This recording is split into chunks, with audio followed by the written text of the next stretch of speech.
Hey guys, it's Kusi. In all my years of molding over World of Warcraft, I have never played a class as consistently and with a returning passion every now and then than the warrior.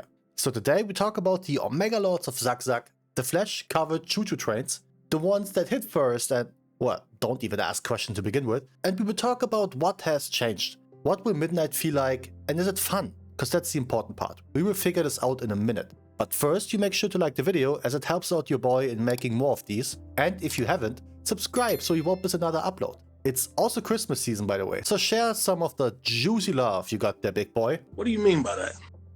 Furthermore, we also have reviews of multiple classes on this channel in one playlist already, so check them out if you're interested in your favorite. Now, when Blizzard dropped the news of class and spec reworks, I was excited specifically for the warrior, considering all of them never really got a proper update since Legion? Besides when they brought talents back that nobody liked. So let me begin here with the one I played the most over the years. Fury is all about going in and going strong, and paralleled constant damage to 5 targets in which they excel compared to every other spec. Or do they? The biggest problem Fury always had was that they are hard capped at 5 targets for about 80% of the damage. Only cooldowns related abilities like Bladestorm and Odin's Fury go beyond that, and maybe Whirlwind, which didn't do proper damage since Legion. But what has changed? Well, let's take a quick look at the warrior class tree first, as this affects all 3 specs we will talk about in this video the same. In an honest review, warriors might have one of the better glow-ups on their class tree with one specific exception I will talk about later.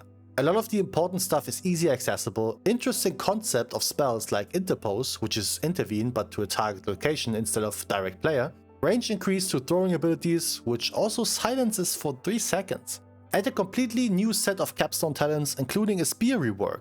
Anger management now being a class talent also makes sense, because all 3 specs have it. What confuses me, however, since it's applied with the same rule of all 3 can use it, is Avatar.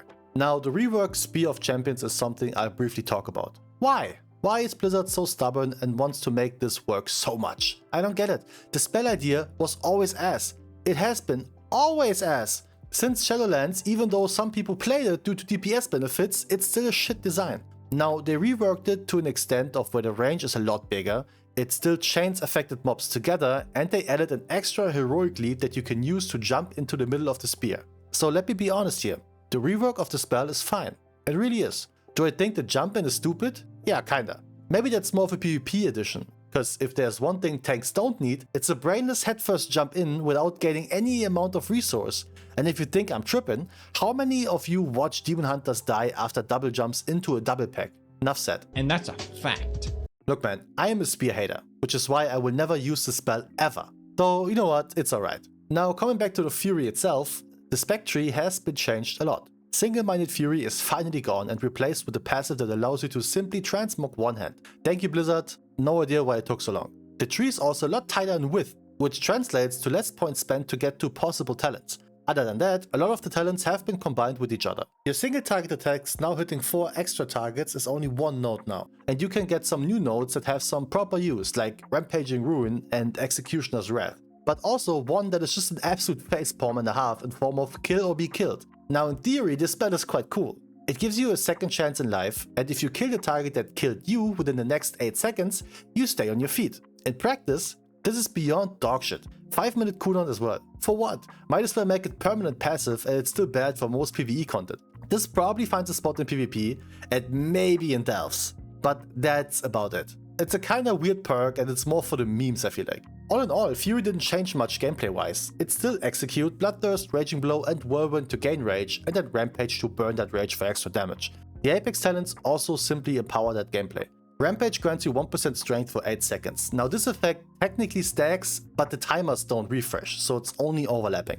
And your Recklessness empowers you while making that very buff last 12 seconds. And also lowering your Rampage cost for even more stacking. Kinda uneventful, but maybe Fury was popular over the years because that's how it is. I just personally would like some change. When it comes to your hero talents, stuff didn't get many changes either. You still play either Bladestorm with Slayer, because you have to, and Avatar with Mountain Tane, because you have to. I just mentioned that because those 2 spells are now a choice node. Now moving on to the big boy himself, the shield-wielding gang leader of Zag-Zag United, Protection.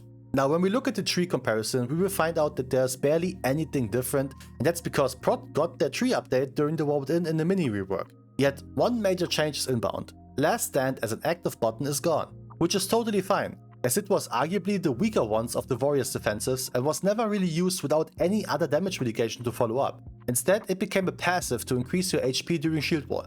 Fantastic. Other than that, the only new addition I found was Devastating Focus, which grants you a little bit more of prior damage. The two new talents added to make Execute more viable are also just completely hit or miss. Taking that into consideration, you barely have any options in your skill tree, it feels like. Disrupting Shout now being 7 seconds interrupt though is crazy, and Spellbreaker is still such a fever dream of a spell. Imagine relying on an 8% proc chance to live a pull. When we talk about hero talents, we got some fun interactions with the newly added perks to Colossus, as it applies deep wounds now on all targets, which is kinda nutty. Furthermore, you gain a 100% crit chance after using Demolish on your next shield slam, and critical shield slams will increase your rend and deep wound damage by 50%. Now that's something nice, since that damage amp also stays outside of the Demolish window. Mountain Tain's additions are just a lot more uses of Thunderclap, more damage, and Avatar extension by 2 seconds for every Thunder Blast. That's also quite cool, and with a little bit of luck, you can extend Avatar by 50% of its duration. Tying into both hero talents, the Apex talents complement them pretty well, buffing Thunderclap and Shield Slam, while also providing some extra damage and higher crit chance of Shield Slam during Shield Block, which you will have up most of the time. Very smart Apex talent choices there indeed. Now, here's the truth on protection. Again, compared to current life, things didn't change too much. It's still one of, if not the beefiest boy in the room. Your proper tank fantasy with big shields, big damage prevention, and a good amount of damage to keep the party safe and sound. For me personally, Warrior is still my go-to tank whenever I just want to have a good time, because there's no bullshit attached to it. You get what you see. And with the reworked spear as well as the 3-second silence to Wrecking Throw, it will make your life even easier to stack up enemy trash bags. Protection to this day is a high recommend on my end, as everyone I did recommend it to during the vote-in really enjoyed it.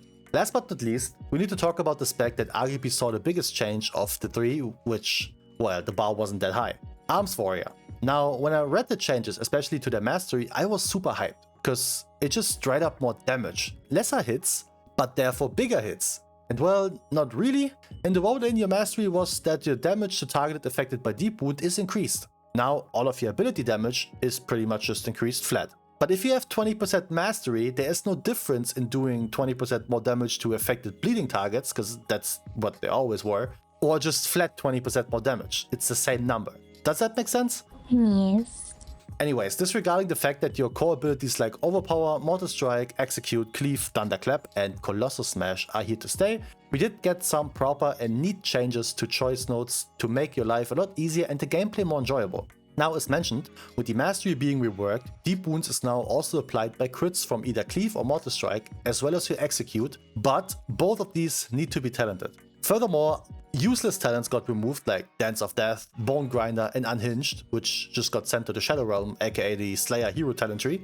Fatality made more accessible by giving it a hard cap of 5 stacks, making it potentially more viable in both PvP or Mythic Plus, and Colossal Smash now always applies on AoE. Doesn't need an extra point for Warbreaker anymore, so you can spend that very same point to make your Sweeping Strikes trigger off of it right away. Sweeping Strikes itself does function differently now, as it was a flat timer in which all of your hits struck a second target. Now it has 12 charges, or 18 if you choose to go with the improved version. Your core gameplay still insists of gaining rage, using Empower to buff up your 2 rage spenders and build up them short cooldown burst windows you have with your Colossal Smash. Now, I'm not too sure why Avatar is in this build at all, since you don't require it for any hero talent, and it would be a pretty good opportunity to just give Arms something new to enjoy. But because Avatar doesn't tie into anything and just sits there at the bottom like a soulless talent, I still got hopes for it to be replaced. Disregarding Arms Warrior is incredibly fun. I actually do like the fantasy change from Deep Wounds being this permanent dot to it being something that happens only to big hits, you know? Now, would I like for Deep Wound to scale with the actual hit that triggered it? Absolutely. But you can't have it all. The changes to Colossal Smash, including Sweeping Strikes and making the top of the tree more accessible, is really good, as you do need Favor of Battle now more than before. Your Apex talents grant you the chance on every ability used to power up your slam to Heroic Strike. Yes, in 2026 we return to Heroic Strike. Using that will grant you a buff called Master of Warfare, which buffs you for 3% armor penetration, which can also overlap. Furthermore, each stack increases Mortal Strike and Cleave damage significantly, as well as lowering the Colossal Smash cooldown even more, so you're kinda pushed in using that thing ASAP. Because Heroic Strike replaces Slam, using Favor of Battle also triggers that Heroic Strike. This was bugged till the last update, but ever since then they fixed it, and it seems to work as intended, or at least I think so. You never know what Blizzard actually intends these days. Now, the overall review of Warrior is that it's exactly what you think it is. Charge in, be the tankiest boy, slash people left, right and center with unrelenting attacks, or the master of warfare by critting people to oblivion. Very beginner friendly, fantastic class fantasy, and yet for me personally, who played WoW for ages and Warrior more often like a count, I was still missing something.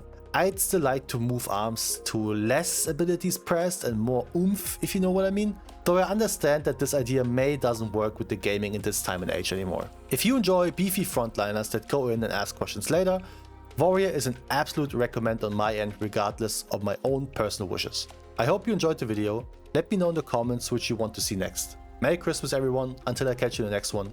Peace.